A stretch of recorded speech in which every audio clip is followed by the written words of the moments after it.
러시아가 2차 세계대전 이후 유럽 대륙에서 가장 강력한 요새라고 자평했던 이른바 수로비킨 라인이 우크라이나군의 공세 시작 72시간 만에 돌파되었습니다. 자포리자 작전구역의 40km 전선 중 3곳의 방어 거점이 뚫렸으며 작전 3일차 말에는 우크라이나 기계화 부대가 3번째 방어선을 넘어 개활지에서 작전을 수행 중인 것으로 확인되었습니다. 현재 러시아군은 베르덴스크 축선의 작전 예비대를 이동시켜 전력 공백을 메우려 시도하고 있으나 이미 벌어진 격차는 증원군이 제 시간에 도착해 차단하기 어려운 수준으로 파악됩니다. 이번 돌파의 핵심인 수로비킨 라인은 단순히 종이 호랑이가 아니었으며 군사공학적으로 매우 견고한 구조를 갖추고 있었습니다. 작전 중심에 걸쳐 구축된 3중 방어 벨트와 기갑부대의 이동을 살상구역으로 유도하는 대전차 참호, 그리고 기계화 편대를 교란하기 위해 배치된 용의 이빨 장애물 등이 실제했습니다. 특히 이전 공세에서 우크라이나군에 막대한 손실을 입혔던 고밀도 지뢰밭과 상부 덮개를 갖춘 강화 화점, 대대급 거점 간 상호 지원 체계는 방어 교리상으로 매우 건실한 설계였습니다. 그러나 이번 사태는 방어선이라는 물리적 구조물이 결코 그 자체로 점령지를 보장하지 않는다는 사실을 보여주었습니다. 방어선은 그 내부의 병력이 공격자보다 적은 수로도 효율적인 방어를 가능하게 하는 승수 역할을 하지만 그 승수의 가치는 결국 운영 주체에 의해 결정됩니다. 2026년 현재 자포리자 전선을 지키던 러시아군은 방어선을 직접 구축하고 훈련했던 숙련된 부대가 아니었습니다. 이들은 지속적인 소모전과 병력 순환 과정에서 교체된 동원병과 계약직 병사들이 혼재된 상태였으며 공격 작전에는 익숙하지만 방어 교리에 대한 숙련도가 낮은 부대들이 다수 포함되어 있었습니다.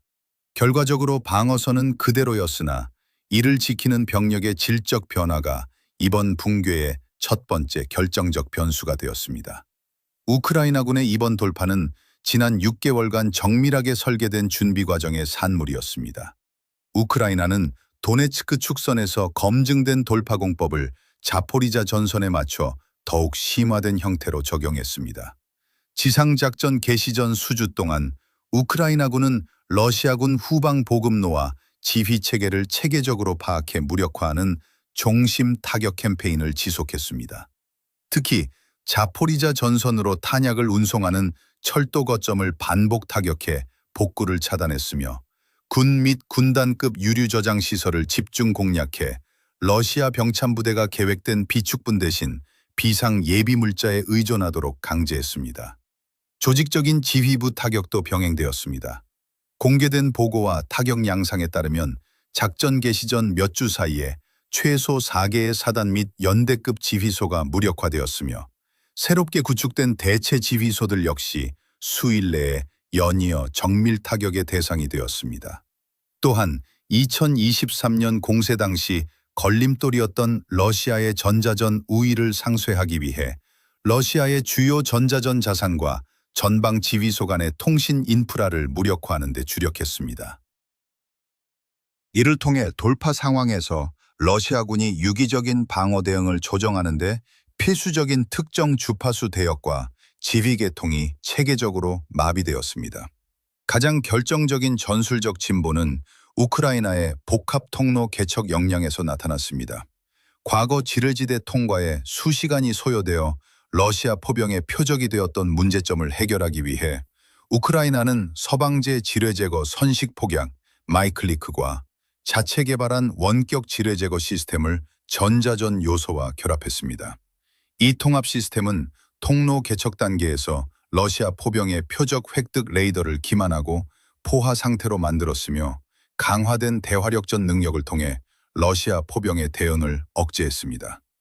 실제 지상작전이 시작되자 우크라이나 개척부대는 제1방어벨트의 통로를 러시아 포병이 효과적으로 교전할 수 없는 속도로 확보했습니다.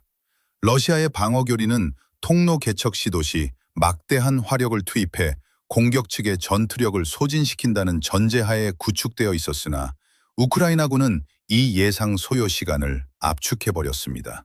결과적으로 러시아의 포격이 시작되었을 때 우크라이나 부대는 이미 지뢰지대를 통과해 제1방어선 후방에서 기동 중이었습니다.